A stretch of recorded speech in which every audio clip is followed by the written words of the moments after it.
Hello à tous et bienvenue dans cette première vidéo idées créatives de l'année 2026.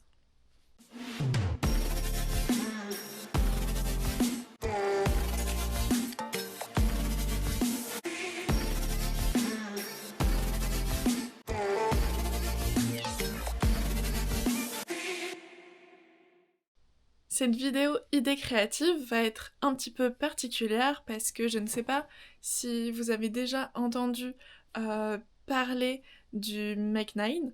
C'est assez répandu, notamment sur Instagram.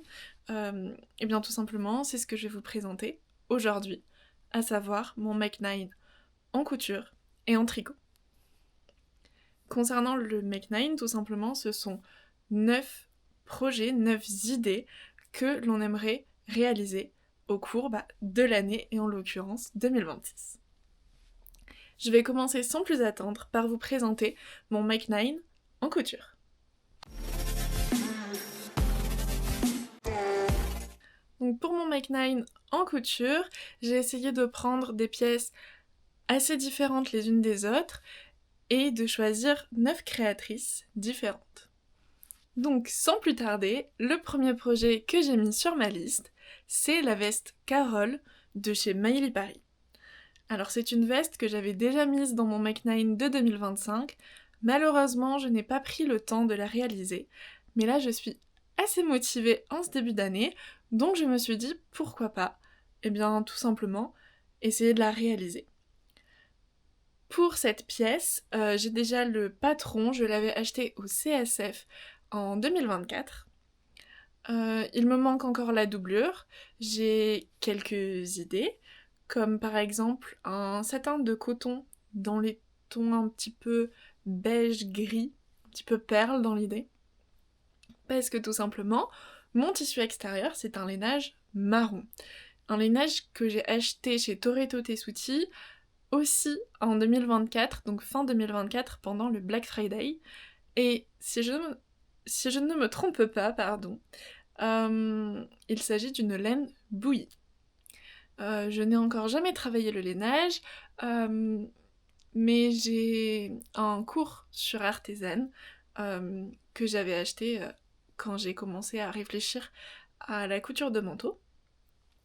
Et donc je pense suivre ce cours tout simplement pour coudre ce premier projet. Comme second projet, j'ai choisi la combinaison Hydrangea d'Atelier 8 avril. C'est une combinaison, un patron de combinaison en tout cas que j'ai acheté depuis quelques temps déjà. J'ai la chance à Toulouse d'avoir une mercerie qui les a directement au format papier. Donc j'ai acheté la version papier là-bas. Et donc je l'ai depuis plus d'1 an. Et c'est une pièce qui me fait assez peur à coudre. Tout simplement parce que déjà au niveau corpulence, au niveau de ma carrure, tout simplement je ne couds jamais la même taille pour le haut que pour le bas. Et je suis toujours dans des tableaux de taille différents selon le haut et le bas. Donc j'espère que ça va le faire. Et je vais commencer par une toile parce que je pense que c'est hyper important, notamment sur les projets de combinaison et surtout quand justement on correspond à des tailles différentes dans le tableau des tailles. Et donc j'aimerais coudre cette sublime combinaison Hydrangea dans un denim brut. Je ne l'ai pas encore en ma possession. J'ai quelques idées d'où l'acheter et c'est un projet qui me tente bien. Alors peut-être pas pour de suite, mais pourquoi pas pour le printemps. Donc j'ai très envie de la coudre et dans mes objectifs au sens un petit peu plus large pour 2026, j'ai envie de coudre des pièces que je n'ai pas dans ma garde-robe et des pièces qui me challengent. Et ça tombe bien, parce que la troisième pièce que j'ai mise sur mon Make 9, c'est la robe Antoinette de Méthode Mathilde. C'est vraiment la robe de princesse par excellence. J'adore ce modèle depuis qu'il est sorti, j'aime beaucoup des modèles de Méthode Mathilde. Vraiment, il y a pas mal de modèles qui me tentent, donc j'ai choisi plus spécifiquement Antoinette pour me lancer. Je n'ai jamais cousu de ces patrons. Peut-être que j'en achèterai un autre avant, enfin en tout cas que j'en réaliserai un autre avant, un petit peu plus simple, pour me faire un petit peu la main sur ces patrons, savoir comment elle explique et voir un petit peu tout ça. Mais concernant la robe Antoinette, je l'imagine bien dans un lin uni, dans les tons un petit peu rouge ou framboise, quelque chose un peu comme ça, dans un lin lavé. Ça peut être absolument splendide pour cet été. Je m'y vois tout à fait. C'est une robe aussi que j'ai très envie de me faire, mais qui me freinait dans le sens où j'ai peur. Alors c'est pas que j'ai peur de ne pas la porter, je sais que je vais la porter, mais je sais pas si je vais forcément beaucoup la porter. En tout cas, je sais que pour des événements, c'est sûr et certain que je la porterai, pour des repas de famille ou pour mon anniversaire, par exemple, cet été, ça peut être très chouette. Que ce soit tout simplement ma robe d'anniversaire en 2026. Comme quatrième projet, j'ai choisi un projet un petit peu plus rapide, un projet issu d'une collaboration entre deux créatrices. Donc c'est la jupe Margot, issue du patron donc de robe Margot de chez Café Cousette.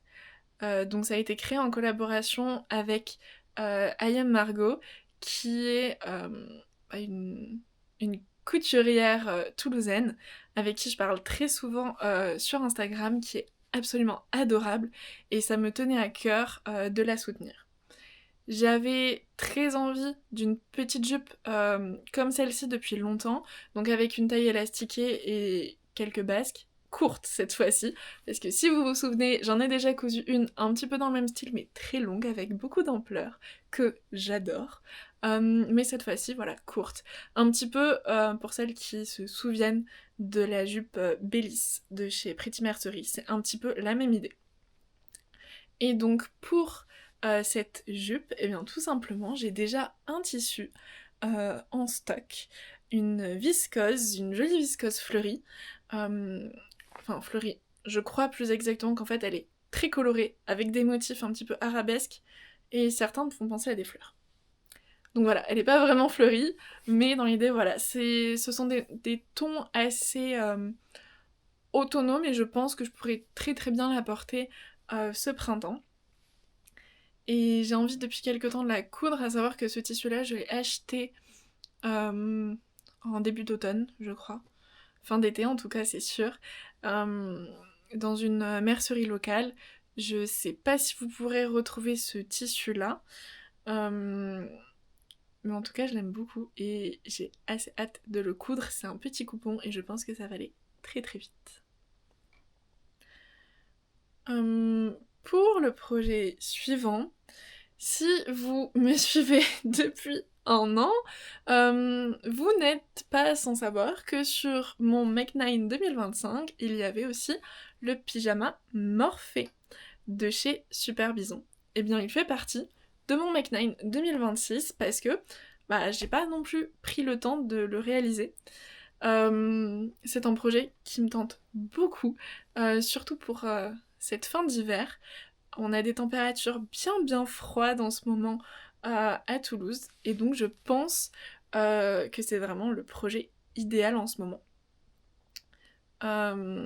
Pour le coudre, tout simplement j'ai tout ce qu'il faut. J'ai à la fois donc le patron de chez Super Bison, et j'ai aussi le tissu, qui est une flanelle à carreaux. J'ai fini les rouleaux quand je l'ai acheté, honnêtement. Cette flanelle est vraiment magnifique. Et je pense que je vais mettre des petits inserts de passepoil kaki un peu partout. Je n'ai pas encore les boutons. Mais je pense que c'est pareil, ce sera quand même cousu assez rapidement. Peut-être grand max au printemps, on va dire.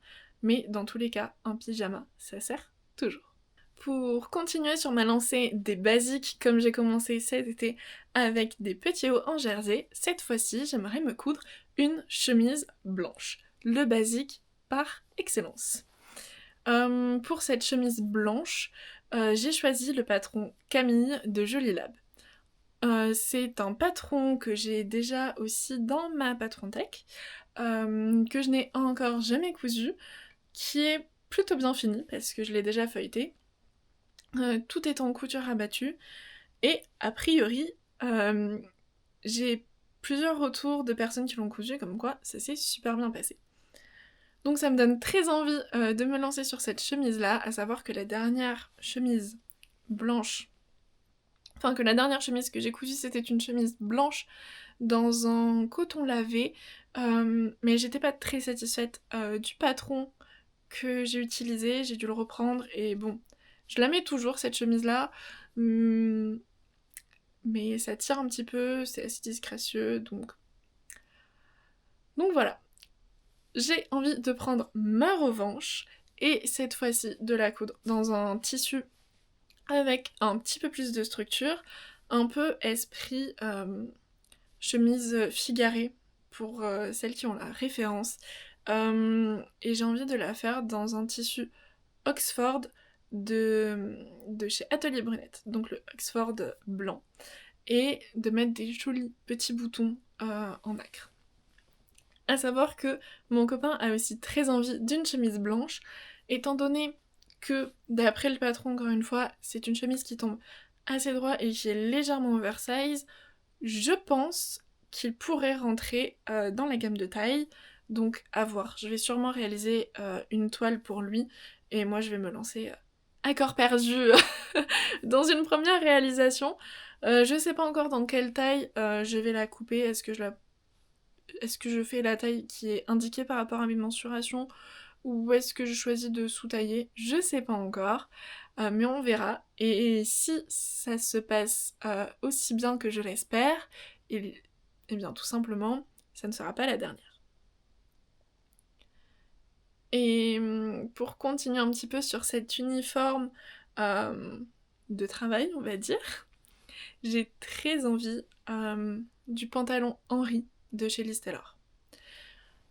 En bordeaux, pour être exact. Leur kit bordeaux est superbe, je lorgne dessus depuis qu'il est sorti. Je ne l'ai pas pris à sa sortie parce que j'ai craqué sur beaucoup de leurs modèles. Et bien tout simplement, j'avais pas... Enfin, à l'époque, c'était pas vraiment ma priorité de coudre en pantalon.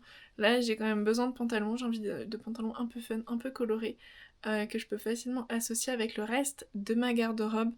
Et celui-là me tente vraiment beaucoup. Je n'ai pas encore le kit, mais quelque chose me dit que je vais bientôt recevoir une carte cadeau Liz Taylor qui pourrait me permettre en tout cas d'acheter ce super kit. Donc je ne sais pas encore quand je vais l'acheter, mais je pense craquer assez rapidement. Il nous reste 2 projets, et je vais continuer avec le maillot de bain. Parce que oui, il y a un maillot de bain dans ce Make 9 qui est le maillot de bain Limné de Charlotte Jobert. Je l'ai acheté lors de la collaboration avec, encore une fois, Liz Taylor l'année dernière, et j'ai donc le coffret en rouge éternel. Il est absolument magnifique. J'ai déjà cousu la jupe, et bien maintenant, j'ai très envie de coudre le maillot de bain. Alors, bien évidemment pour ce maillot de bain, je vais faire des toiles avant. Je n'ai jamais encore cousu de maillot de bain, donc ce sera sûrement le premier modèle que je vais faire, ou peut-être qu'il y en aura un avant, mais en tout cas celui-là me fait extrêmement envie depuis que j'ai le coffret, et même si la couture de maillot de bain me fait un petit peu peur, je pense que ça peut être très chouette de l'avoir pour cet été. Je sais pas encore si je vais partir en vacances ou quoi, encore cet été, si je vais pouvoir l'utiliser, mais non, en fait, je suis certaine de pouvoir l'utiliser cet été.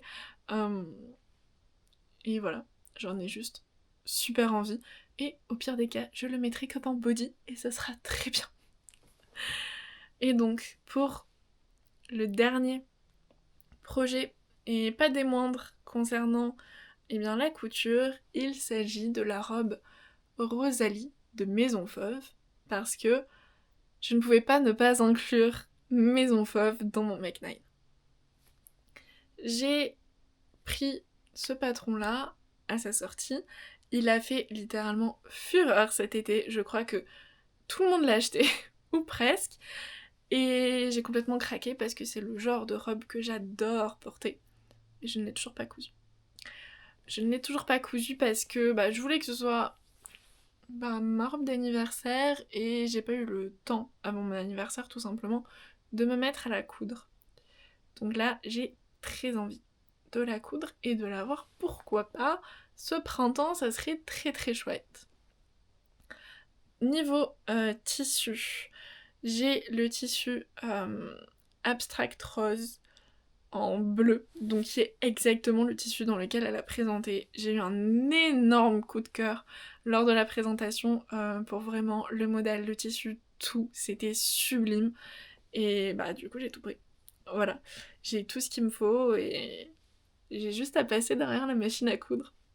À savoir que j'ai aussi le tissu pour pouvoir faire une version top et ça me tente pas mal aussi.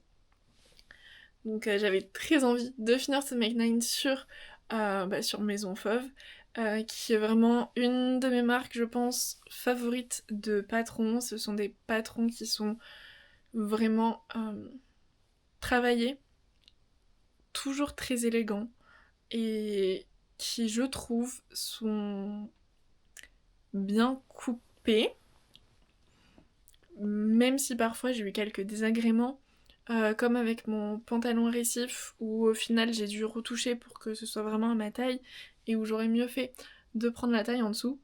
Mais je pense tout simplement que pour éviter ces petits désagréments, j'aurais dû faire la vérification sur le patron avant de choisir ma taille, ce que j'ai pas fait. Et je pense que c'est quelque chose qui est quand même assez important à faire. Mais sinon, vraiment, Maison Fauve, j'y vais les yeux fermés. Parce que tout simplement, c'est très qualitatif et j'ai jamais été déçue. Donc on va passer maintenant à la partie tricot de ce Make 9, pour lequel j'ai choisi donc 9 patrons, pas vraiment tous différents parce qu'il y a pas mal de chaussettes, parce que j'ai voulu être réaliste, je suis quelqu'un qui ne tricote pas forcément très vite, surtout des gros projets. J'essaie de faire forcément très attention à ce que je fais et mes projets de tricot sont quand même relativement réfléchis. Et tout simplement, je me suis dit que mettre 9 pulls, ça ne servira à rien parce que tout simplement, je ne les aurais pas tricotés à la fin de l'année. Ça, c'est certain. Donc j'ai mis des pulls et gilets qui vraiment sont des coups de cœur et que j'ai envie de tricoter en 2026. J'ai essayé de choisir des projets que je ne vous ai pas déjà présentés dans d'autres vidéos.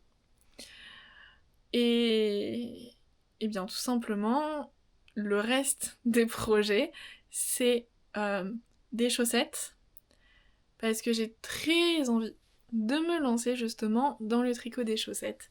Je me suis acheté le livre de Lysandre sur les chaussettes en jacquard, et j'aimerais bien tricoter, j'ai toujours du mal avec ça, j'aimerais bien tricoter quelques-uns de ces modèles durant l'année.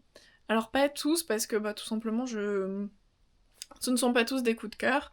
J'ai sélectionné uniquement mes préf de préf, on va dire. Vraiment ce que je préfère. Même si, ceci dit, celui de décembre est vraiment pas mal. Et je ne l'ai pas mis sur ma liste. Ça sera un petit bonus. Mais donc voilà. Sans plus tarder, je vais commencer donc avec le premier projet de ma liste de tricot, qui est un accessoire, le seul accessoire, hormis les chaussettes, de ce Make 9 tricot. J'ai nommé le bonnet Spritz de Lolilafay. Encore du Lolilafay, mais cette fois-ci en version bonnet. J'ai été vraiment conquise par le Berry Velvet que j'ai pu tricoter l'année dernière. Et j'ai envie de réitérer l'expérience avec le bonnet Spritz. Je ne l'ai pas encore acheté. Je n'ai pas encore acheté le modèle, mais j'ai la laine. Oui, j'ai déjà la laine. J'ai envie de me le tricoter en marron, donc je suis allée dans une des merceries de Toulouse me chercher ça. Et donc j'ai pris de la Arwetta de Filcolana en marron. Et j'ai aussi le mohair de chez Terrerum Natura, coloris cacao. Donc qui est un marron un petit peu plus chaud.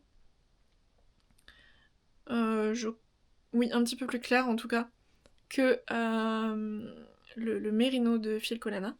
Mais j'ai vraiment très envie de tricoter ce combo, voir comment ça rend, parce que vraiment, du coup, vu que c'est pas la même marque, c'est pas les mêmes références, donc les coloris sont un petit peu différents. Pas complètement, mais un petit peu différents.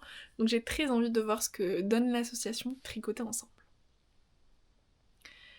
Et vous les attendez, j'en suis sûre, le premier modèle de chaussettes de ce Make9, qui n'est autre que les chaussettes débutantes de Lysandre. Tous les patrons de tricot chaussettes seront des patrons de Lysandre. Mais pour commencer, tout simplement, comme c'est expliqué dans le livre, je souhaitais commencer par débutante, où il y a un petit peu de jacquard et où donc je vais tricoter avec comme coloris principal la laine baiser d'hiver du Petit Labo, qui a gentiment été bobinée par une de mes copines qui se reconnaîtra très très fort.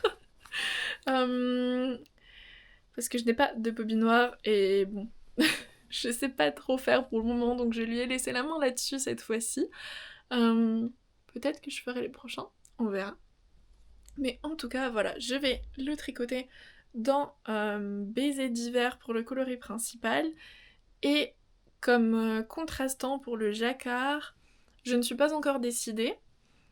Peut-être que je vais mettre, s'il me reste la laine dont je vous ai parlé juste avant, donc en Arwetta de Filcolana, donc en marron, s'il m'en reste un petit peu, je pense que ce sera mon coloris contrastant. Ou alors voir pour en acheter un autre. Voilà, je suis pas encore vraiment très décidée là-dessus. Étant donné que la laine est quand même plutôt variée, il y a un petit peu de bleu, un petit peu de marron dedans, en plus du rose et du rouge. Et vu que c'est sur une base claire, je me suis dit que mettre en contrastant blanc, ça serait pas fameux. Donc voilà. D'ailleurs, si vous avez des conseils concernant les contrastants pour les tricots chaussettes et tricots au jacquard de manière générale, n'hésitez pas à me les donner en commentaire. Je me ferai une joie de vous lire et de vous répondre. Et ça m'apportera beaucoup aussi dans mes premières expériences de jacquard. Donc voilà pour la première paire de chaussettes. Pour la seconde, parce que là, je vous préviens, je vais enchaîner sur les chaussettes, comme ça, c'est fait, on n'en parle plus. Donc la seconde, il s'agit de la paire Surime-moi, toujours du livre. Je crois que pour certaines, vous pouvez les retrouver sur Ravelry. D'ailleurs, peut-être pas toutes, mais en tout cas, pour certaines, oui. Et donc la paire Surime-moi, c'est une chaussette donc, qui se caractérise par des côtes brisées sur la totalité de la chaussette, il me semble. Je crois que le dessous du pied est en jersey. Mais en tout cas, pour le reste, ce sont des côtes brisées. Et il y a un petit peu de jacquard qui est fait normalement avec un poilu. Du suri, en l'occurrence, d'où le nom de la paire.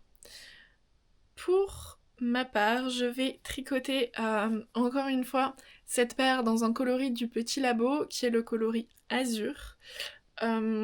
Donc je vais l'utiliser comme coloris principal, et comme coloris contrastant, je ne sais pas encore ce que je vais choisir.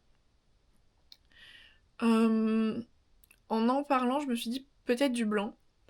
J'ai essayé avec des restants de laine que j'avais, notamment les restants de mon béret, mais je trouve que les deux bleus ne vont pas super bien ensemble. Donc je verrai effectivement peut-être acheter du blanc, le blanc c'est jamais perdu. Je sais pas encore si je mets du poilu ou pas, ou si je reste tout simplement sur du mérino nylon très classique pour ce jacquard là. On verra, mais en tout cas ce qui est sûr et certain, c'est que tout simplement le fond, enfin l'intégralité quasiment de la chaussette, ce sera en bleu azur, et ça va être absolument magnifique. On continue encore et toujours avec un patron de chaussettes encore de Lysandre, qui n'est autre que Fleur de Rosée. C'est un patron qui honnêtement je pense est le coup de cœur, mon coup de cœur du livre. Parce que je le trouve vraiment réellement magnifique. Par contre, la totalité de la paire de chaussettes est en jacquard. Donc ça fait beaucoup de jacquard, mais vraiment je trouve cette paire absolument sublime et j'ai très envie de me la faire. Et donc pour faire cette chaussette, je me suis longtemps dit que prendre tout simplement de la Arwetta dans deux coloris différents, assez contrastés et assez fun, ça pouvait bien rendre. Mais je suis tombée grâce à ma copine, encore et toujours, Louise de Gentilles Aiguilles, qui est la même qui m'a gentiment bobiné mes écheveaux de chez Audrey le Petit Labo. Et bien tout simplement grâce à Louise, juste avant de tourner cette vidéo, elle m'a parlé d'une petite teinturière de laine et je suis allée voir, et bien il se trouve que j'ai complètement craqué. Voilà, merci Louise. Donc cette paire Fleur de Rosée sera tricotée avec un écheveau de chez la petite teinturière Soeli et ce sera le coloris Brume de Tara qui est en rose pâle. Et je pense réaliser les fleurs sûrement en blanc. Je verrai ce que ça donne une fois que j'aurai reçu les chevaux, voir si c'est assez contrasté ou pas, mais même si c'est pas énormément contrasté, je pense que ça peut être très mignon, avec des petites fleurs blanches. Sinon, on verra sur quelle couleur je partirai pour faire les fleurs. Mais à mon avis, cette paire-là va être très mignonne. Vraiment, je l'imagine très très bien. Et ça me tente bien. Honnêtement, j'aurais envie presque de commencer par celle-là, mais je pense que je vais les faire dans l'ordre du livre. Celle-ci, je crois qu'elle correspond au mois de mai, donc j'essaierai de la faire au mois de mai. En tout cas, de les avoir finies pour le mois de mai. Il nous reste encore 2 paires de chaussettes de chez Lysandre. Donc, l'avant-dernière, c'est les chaussettes coquillettes. Et pour ces chaussettes coquillettes, cette fois-ci, je vais utiliser de la laine, j'allais dire basique, mais en tout cas de la laine qui n'est pas de la laine de teinturière, qui est de la laine commerciale. Ce sera de la Arwetta, sûrement. Donc je pense que je vais prendre 2 coloris dont j'ai pas trop l'habitude, de coloris que je n'ai encore jamais... Enfin, ce sont des couleurs que je n'ai jamais encore tricotées. Après, j'ai pas beaucoup tricoté encore. Enfin, j'ai pas beaucoup de projets à mon actif. Donc c'est complètement normal, mais il s'agit des coloris Coral, Coral Sunset d'ailleurs, et Light Blush. Donc, pourquoi ces coloris-là ? Parce que tout simplement, pour moi, les coquillages, ça m'évoque tout ce qui est couleur corail, acidulé, un petit peu peps, l'été, tout simplement. Il me semble que ce sont les chaussettes du mois d'août, ou peut-être celles de juillet, je ne sais plus. Ça doit être celle d'août. Et vraiment, j'ai été séduite par par ce joli modèle avec ces petits effets de damier que j'aime beaucoup. Et je me suis dit que faire du coup ce petit jeu de damier avec une laine couleur corail, ça peut être absolument magnifique. Pour ce qui est des coquillages qu'il y a dans le jacquard aussi, je ne sais pas encore dans quel coloris je vais les faire. J'ai regardé, il ne faut que 10 grammes. Et je pense qu'il me reste assez du coloris Red Poppy de Liz Taylor que j'ai utilisé pour faire mon gilet. Donc c'est du mérino soie. Donc ce sera pas les mêmes laines, mais je sais que c'est aussi utilisé la mérino soie pour faire des chaussettes. Et après, dans un jacquard, honnêtement, je pense pas que ce soit vraiment trop gênant. Surtout qu'au lavage, elle a juste légèrement dégorgé, donc à voir. Mais je pense que ça peut être très chouette et bien peps pour l'été. Et donc, on arrive à la dernière paire de chaussettes de ce Mech9, qui est la paire de chaussettes Poussez-vous les glands. Alors déjà, son nom me fait beaucoup rire et j'ai vu cette paire de chaussettes tricotée en vrai et elle avait l'air tellement confortable que je n'ai pas hésité à la mettre sur ma liste. Donc cette fois-ci, elle sera aussi tricotée avec de la laine de chez Soeli, avec le coloris Flamme de Prométhée. Je crois que c'est ça, de mémoire. Donc pour tout simplement ce coloris-là, je vais l'utiliser à la place du coloris vert qui est utilisé dans le patron. Je pense que le fond, je vais rester sur du blanc Arwetta assez classique. Et donc pour les petits renards, je regarderai notamment s'il me reste un petit peu de marron de mon bonnet, pourquoi pas en profiter pour faire les petits renards. Parce que je compte bien faire les deux chaussettes pareilles. Je suis pas très fan du pareil pas pareil, enfin en tout cas pas pour moi. Donc je pense faire mes petits renards. Et je pense que ça peut être super chouette avec cette laine, ça peut bien la mettre en valeur, cette petite laine de teinturière. Et j'ai hâte de les avoir entre mes mains, sachant que c'est des petits écheveaux, ce sont des écheveaux de 50 grammes. Et je trouve que c'est super pratique pour faire les chaussettes, surtout des chaussettes au jacquard, ou en général pour une paire de chaussettes on demande 50 grammes. Ça dépend quel jacquard, mais en tout cas quand il y a beaucoup de jacquard comme sur celle-là, ce qui est recommandé justement c'est d'avoir 50 grammes, et ça permet de pas avoir un trop gros reste sur les bras. Donc je trouve que c'est vraiment parfait. J'aime vraiment beaucoup ce design-là, avec les petits chevrons. J'ai hâte de savoir comment c'est fait, et d'en arriver à l'automne pour pouvoir les tricoter. J'ai vraiment super hâte de commencer à tricoter mes chaussettes. Je sais pas encore actuellement si je les porterai à l'extérieur ou pas, je pense que j'aurais trop peur de les abîmer, sincèrement. Mais même si je les porte juste à l'intérieur, ça me dérangera pas forcément. J'ai toujours des chaussons, mais c'est vrai que j'ai tout le temps froid aux pieds. Donc, à voir, je pense que investir dans des chaussettes au tricot, ça peut être très très chouette. Et donc pour la suite de ce Mech9, il reste donc les gros projets au tricot, on va dire. Et j'en ai 3. À commencer par le gilet Cassiopée de chez Alice Gerfaux.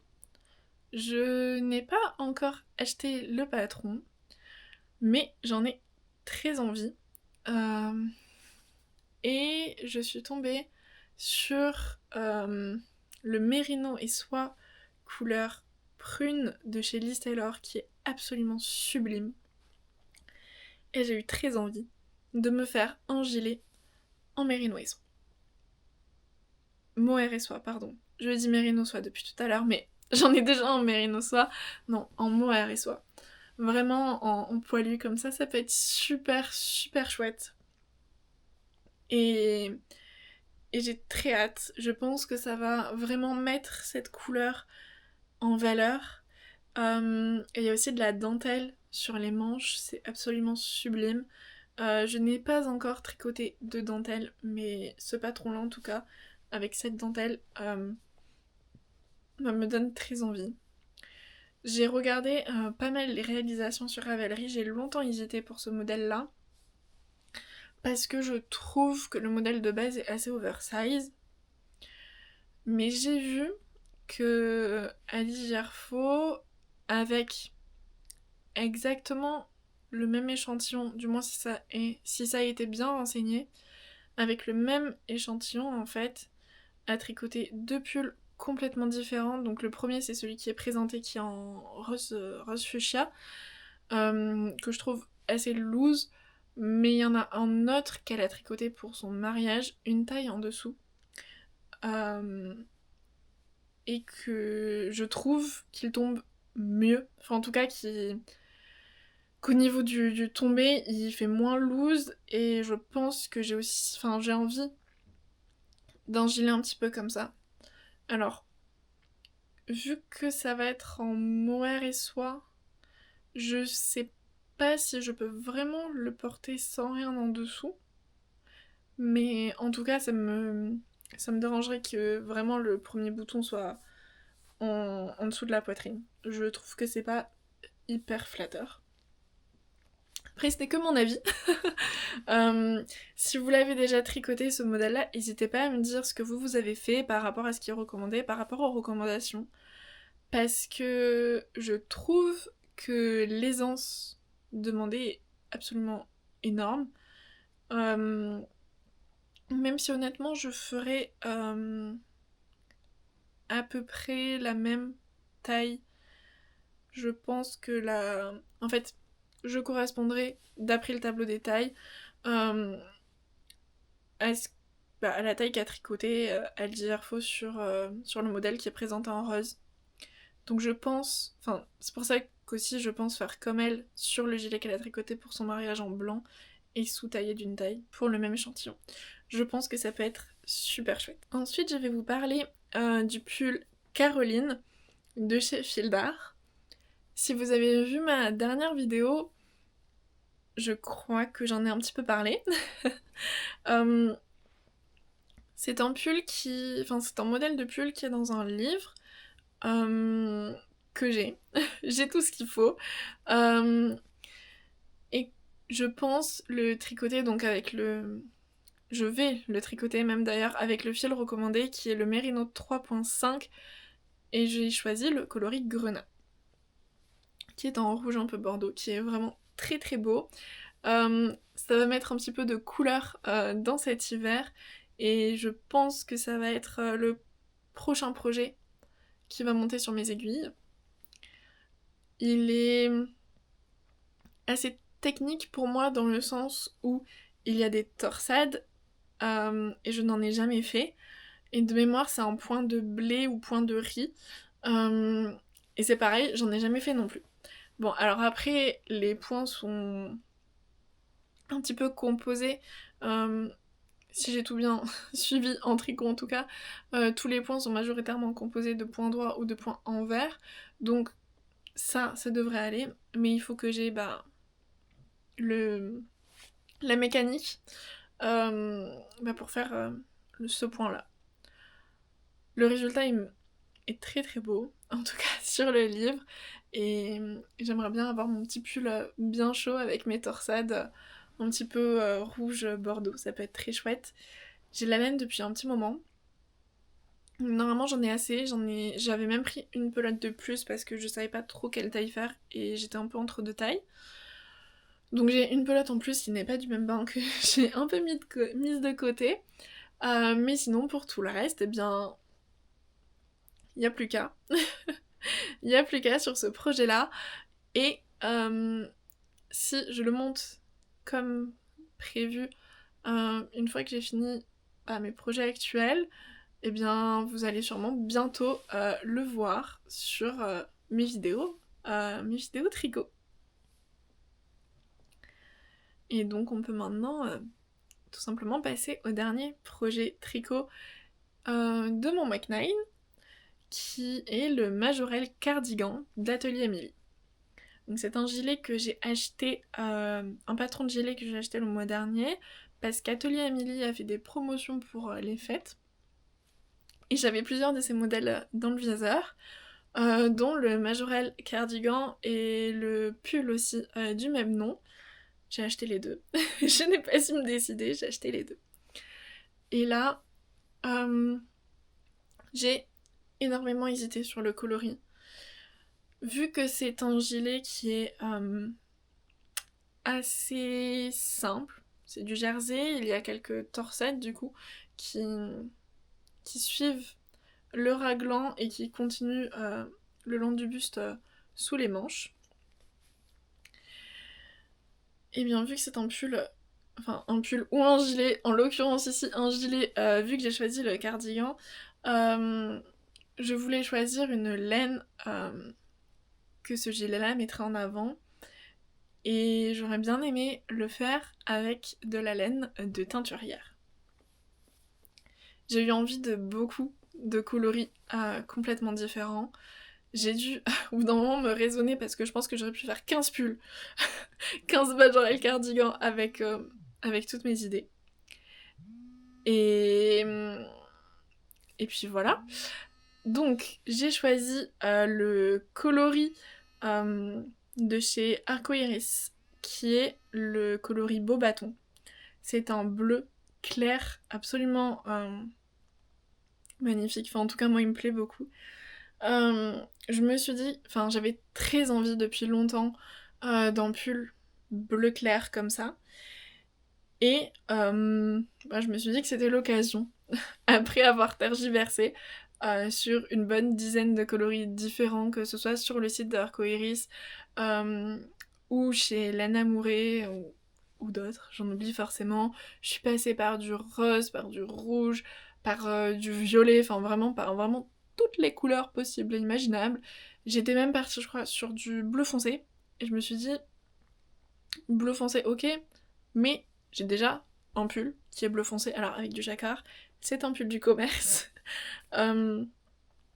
Mais je voulais, quitte à prendre du temps pour tricoter quelque chose, avoir une couleur que j'ai pas forcément dans mon dressing. Et je trouve que le bleu clair, c'est divin. C'est très très beau, moi j'aime beaucoup.